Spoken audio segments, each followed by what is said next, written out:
Hey guys, this is Into Wilderness doing another knife review, this time on the Ontario Night Stalker 7.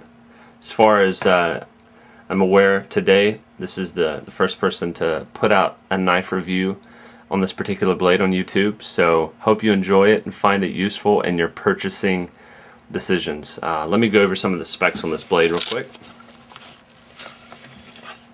As you can see, this blade has been used, which is how I would want to typically do reviews on blades that I have used and can speak to its ability to do what it's supposed to do. Overall, let me just move this out of the way here. Overall, this blade is 13 1/8 of an inch long. The grip is 4.5 inches. The cutting surface is 7.25 inches. So from here to here, 7.25 inches. It's got this finger choil right here, which is nice with the grip. The thickness on this blade is 4 inch thick. The steel is 5160 with the Rockwell hardness of 56 to 58, which is meant for extreme toughness and edge retention. It's got a top swivel grind. I don't see any bevel on this, so it seems like it's more of a full flat grind. It's got a little bit of different grind up here, it seems like, maybe not. Recurve blade, a little bit more difficult to sharpen, especially in the field if you need to do that. The only place I could find the weight specs on this is on Ontario's website, and it looks like it's about 1.5 pounds, 1.51 pounds, which seems about right. Let me get into just my experience with this knife. I'm going to compare it to this baby, the NS-7. Briefly, the reason why I'm comparing it to this knife, in my experience overall with Ontario, great customer service, and I'm not that sure about their blades to this point. The first Ontario fixed blade I had was a Rat 3. While I was batoning a piece of wood and doing some prying on that piece of wood, which I thought was light prying, the tip actually bent. Sent it back to Ontario. They sent me this Rat 7 to replace it at no charge to me. Unfortunately, I ordered serrations, which you learn as you go, but I don't plan on getting another large blade with serrations. You see a missing tooth there on the serrations? Wow. That's unfortunate, just from batoning.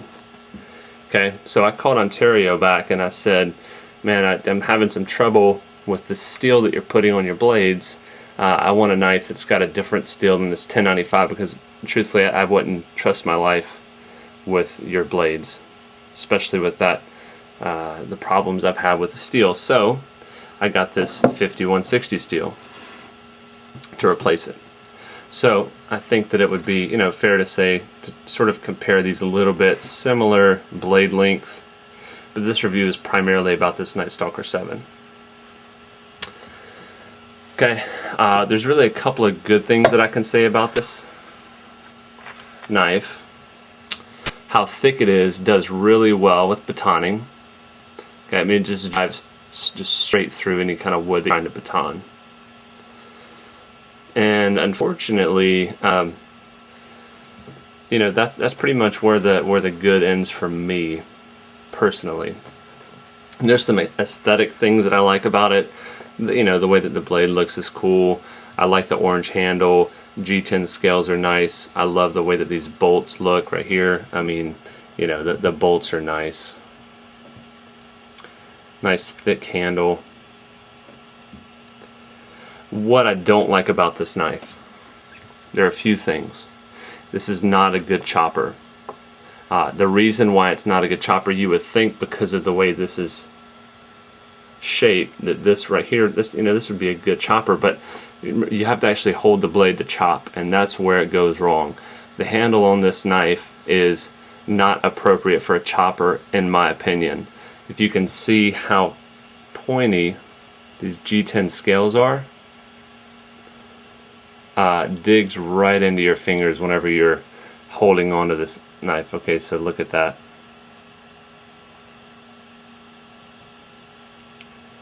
And then whenever you try to grab it like this to hold on to it to get some extra leverage, this part is uncomfortable. Compare that to the Rat 7, where on the micarta handle it's rounded off. That's comfortable. Rounded off down here, comfortable. The full tang is not that exposed, so if you've got to hold it down here, you can get a hold of it just fine.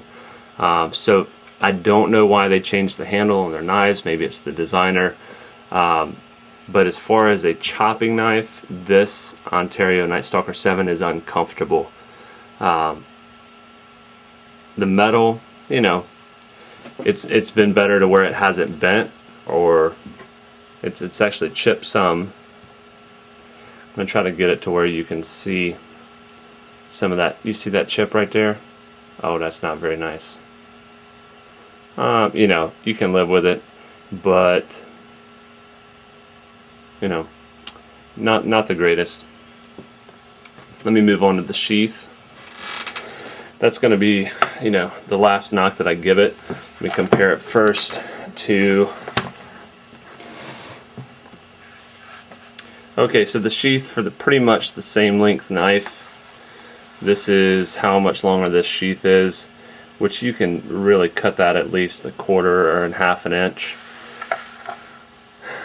The way that the knife secures into this sheath, which is MOLLE compatible here on the back, is you have this Velcro at the top that goes on the top of the knife, compared to the bottom of the handle compared to the top of the handle with the button, which I prefer.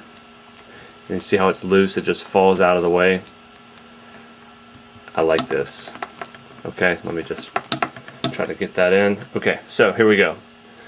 Look at this. Not good. But look at this. Whenever it's low or high on the handle as opposed to low on the handle, it's gonna stop immediately where that handle is. I don't know why this was put so low on the handle. It doesn't make any sense to me. So, especially when you open it up too, these are still kind of in the way. Hopefully this won't mess up in my illustration, but this kind of moves right out of the way. So, you know, I mean, that's fine, that's not a big deal, but the placement on this is a big deal in my opinion. So sheaths, you know, I don't hear very good reviews on these sheaths anyways, but they did get it right on this Rat 7. Okay, so overall verdict on this knife, so I wrap this up. The Ontario Night Stalker 7. It's too heavy for a tactical blade, so I would consider it an outdoor survival type knife. And if that's the case, the only good function that I see outside of it's sort of aesthetically pleasing is that it can baton wood. And to spend over $100 on a knife just to be able to baton wood, I'm gonna say go with a Rat 7 that doesn't have serrations, of course, so that you don't get the nice missing tooth. Not good. But even though I'm giving this knife a negative review, Ontario as a company has been excellent to me as a customer. They want to keep me. That's the reason why the last fixed blade that I bought my dad was a Rat, I think it was a Rat 1 for his birthday, which was yesterday. Happy birthday, Dad. So that's my review. Hope you enjoyed it. Leave your comments.